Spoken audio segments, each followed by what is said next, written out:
Hi everybody and welcome to Heel Heat. My name is George Coles, and on this episode we're going to talk about AEW Collision from August 12th, 2023. Now if you haven't seen my shows before, I rate everything on a 1 to 5 scale, 1 being the worst, 5 being the best. Let's jump right into the review. First off, we have Ricky Starks coming out and cutting what's seemingly a very heel promo, although he's getting a very much face reaction for it. Kind of interesting here. I did enjoy this. I think the fact that Ricky Starks is getting a lot more time to flesh out his character, I can only see good things coming from this for him. I do think he's one of the highlights of this show, and I do agree with him to some extent that this has been basically his show. I mean, he's done great every chance he's got. I feel like that for a lot of people on Collision that may have been lost in the mix in AEW previously, Ricky being one of those that have really got new life breathed into them by this show. Great opening promo. I liked it a lot. I feel like we know Ricky's motivations. I don't know that they're going to be able to turn him heel. I think he'll just be a face that acts like a heel, kind of like The Rock.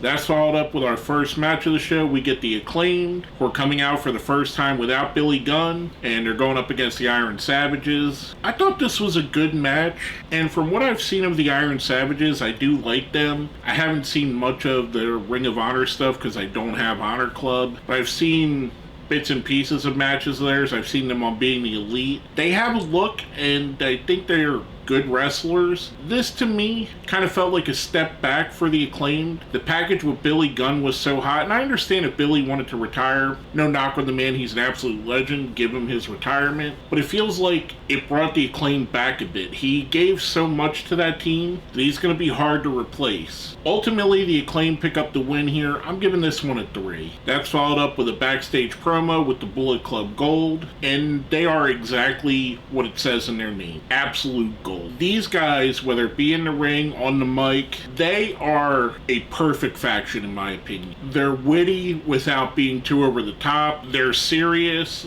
at times. They have an authenticity to them, a believability, and they kind of feel like something that we haven't seen in wrestling, at least in America, since the Evolution days, where we have 4 cocky heels that can also back it up in the ring. I love all their stuff. This was awesome. That's followed up with a tag team match. We get Willow Nightingale and Chris Statlander going up against Diamante and Mercedes Martinez. I have to say, for all of the criticism the AEW women's division has got, and rightfully so, them putting on the 2 championship matches the last 2 weeks, which kind of feels like they were trying to win back favor, I think this is a good idea of where you could start to build a great women's division. Not saying that Sheeta's a bad women's champion, or either of her matches with Toni Storm or Anna Jay are not good matches, but here we have 4 women in Willow Nightingale, who's an ultra white meat babyface, Chris Statlander, kind of in the same boat, and Diamante and Mercedes Martinez, 2 women that haven't really been used a lot, but I think could really add to the division. If you were to use these 4 as somewhat building blocks, with obviously Mercedes Martinez being the rough and rugged veteran of the crew, Willow being the upstart babyface, Statlander being kind of, for a lack of a better word, the upper tier John Cena-esque type wrestler. Diamante, I think, has been criminally underused, both her and Kiera Hogan, who I think are both fantastic. And yes, I know it's funny that I lumped them together here. I understand the connotations. I think this is a good starting point. If we get more matches like this, plus what's happening after this, I think it's going to help to organically build that division. Ultimately, Diamante and Mercedes Martinez pick up the win in this match. I'm giving this a 4. Then we go to a backstage promo with Toni Storm, and I gotta say, this is probably the best promo I've seen from Toni Storm. She gets it here. I feel like she's really into the character she's playing right now, or the version of Toni Storm she is right now, and it's coming through. Her cockiness is coming through. Her heel mannerisms are coming through. I absolutely love this. Plus the fact that they're going with a somewhat Marilyn Monroe-esque look for her, I think is kind of cool, kind of getting her away from that 80s Motley Crue look that she's been using, which, don't get me wrong, is great too. But I feel like the Marilyn Monroe look better fits the cocky heel version of her, which I think is awesome. I think she's grown by leaps and bounds in this part. Just a great promo again. Like I said with the match before this is the way you build your division, get interest in it, have promos, have great matches. I'd love to see next week them do an interview with Diamante and Mercedes Martinez. I think that would be great to build them up more. Just some fun stuff and some steps on the right tracks, in my opinion. Next up, we have Samoa Joe versus Andrew Everett. And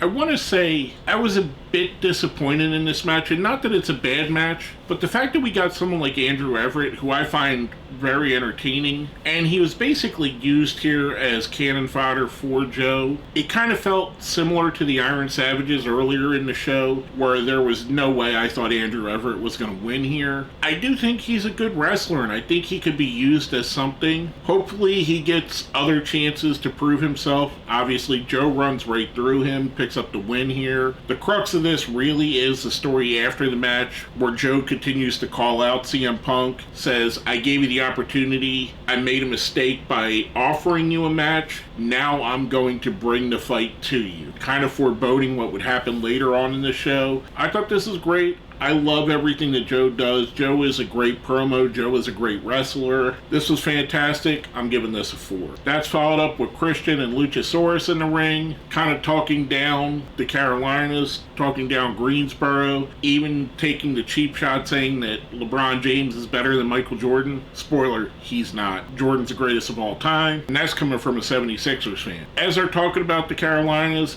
out comes Arn Anderson with his son Brock, obviously a legend in the Carolinas, a guy that's wrestled in Greensboro probably a million times. They set up a match with Brock Anderson versus Luchasaurus. Much like I just mentioned with Andrew Everett, I think they could have built Brock into this. It didn't feel like there was any threat to Luchasaurus, whereas if we would have seen Brock building up some wins on the past couple weeks, maybe getting a surprise win over somebody that he shouldn't have, other than just being in this match. Much like I said with the match previous to this, I feel like this was meant to build up the aftermatch angle. Luchasaurus does pick up the win here. Afterwards, Darby Allin comes out and attacks him and basically says, "In your 60 million years, have you ever had a skateboard shoved up your ass?" Which I thought was a great thing. Darby seems to be getting more comfortable on promos. I don't know if it's being on Collision and maybe getting some pointers from a guy like CM Punk or even a Jay White or Samoa Joe is maybe upping his game, but he seems to be way more comfortable on the microphone here. I'm giving this a 3. I thought it was good. It kind of felt like the same match 2 matches in a row. Not so much the build up, but the fact that there was no risk of the bigger guy losing, Samoa Joe or Luchasaurus here. That's why I kind of felt a little bit lesser on this. And I do think you could take and make something of Brock Anderson. I'd like to see him on TV getting some wins against like a Nick Comoroto or Aaron Solo or even like an Andrew Everett. He'd be great to get a win against someone from the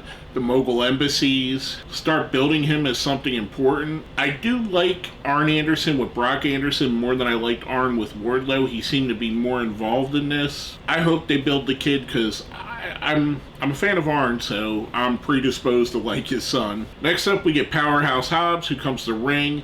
Says he went back home, he's brought back the Book of Hobbs, and he needs to redeem himself. And in order to redeem himself, he has to beat the Redeemer. At this point, I turned into the Fry meme. I was ready to put out all of my monies as soon as Miro came out. At some point, we're going to get Miro versus Powerhouse Hobbs, and it's going to be fantastic. To quote the great Big E, 2 big beefy men slapping beef, and I'm probably messed up the quote. This is going to be awesome. Before Miro can make it to the ring, Aaron Solo and Nick Comoroto attack him, so we got a question: is Hobbs still with QT's faction? Is he not and just took advantage of an opportunity? He did take money from QT, which got him some great gold necklaces. This is awesome. I hope this is on either All In or All Out. Hopefully All In, because I'm going to purchase All In. I don't know if I'm going to purchase All Out. I don't really want to spend $60 week after week. I mean, that's $120 in 2 weeks. I don't know if I want to plunk that down, but I do want to see All In just because of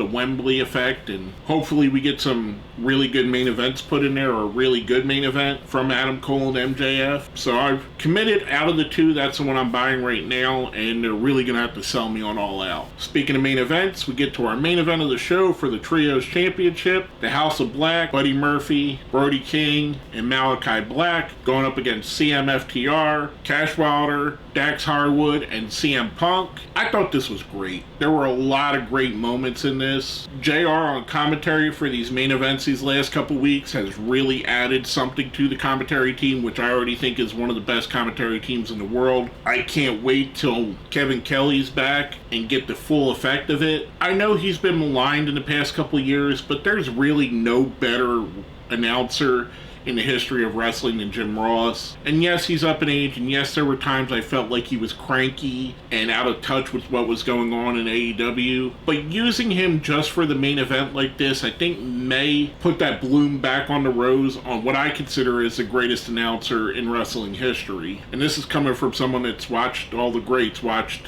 Monsoon, watched Gordon Soley, watched Lance Russell. I think JR is above all of them. Just my opinion. This is a really fun match. Brody King looked like a monster through it. It was so good seeing how they worked with each other. Seeing Cash do a dive at one point where, you know, their whole thing is no flips, just fists. I mean, seeing that put in there to change that up a bit. The spot where CM Punk sits Indian style and then Malachi sits Indian style, kind of playing head games. And then their backup comes, which breaks down into an all-out fight. Julia Hart causing a distraction for CM Punk to get tripped up and posted on the ropes between his man parts. Then we get to the chaotic ending, which we see Samoa Joe pays off his prediction from earlier, where he grabs CM Punk and puts him in the coquina clutch and chokes him out on the outside, thus allowing the House of Black to get the advantage and pick up the win here. I thought this was fantastic. I really loved this. I loved them pushing forward the story with CM Punk and Samoa Joe. This was really fun. I enjoyed this. I'm giving this a 5. I thought it was that good. Overall, I thought this was a really good show. Much like I say every week, I think this is the best wrestling show on TV right now. We have coherent storylines. We have people that we've wanted to see being built up, like Hobbs, like Miro, Samoa Joe, Ricky Starks. We've got CM Punk, one of the greats of all time. And every week just seems like it's a great show, more development, getting better and better, the storyline's getting better. I'll be really excited a month from now, 2 months from now, 3 months from now to see how this all goes. Overall, I'm going to give the show a 4. I thought it was really good. A really fun watch in my opinion. With that being said, if you made it to the end, let's smash that like button, share the video, subscribe if you haven't. This all definitely helps with the algorithm. YouTube seems to be a little bit weird. I'm not the only one that's saying it. I've heard other people that I'm friends with that have YouTube channels that have said that their algorithms seem to be not promoting them as much. So to fight that, I'm asking you guys to help me. Put a comment down here, share the video, like it, all that stuff. Get the videos out there so they'll see maybe they should be promoting this. You can also click the join button. That's how you become a member. That definitely helps out too. Shout out to Chris. Thank you, my friend, for joining. If you made it all the way to the end, put in the comments who your MVP of Collision has been so far. Is it Starks? Is it Hobbs? Is it Joe? Punk? FTR? House of Black? Put them down here in the comments. With all that being said, my name is George Coles, and this has been another review of AEW Collision.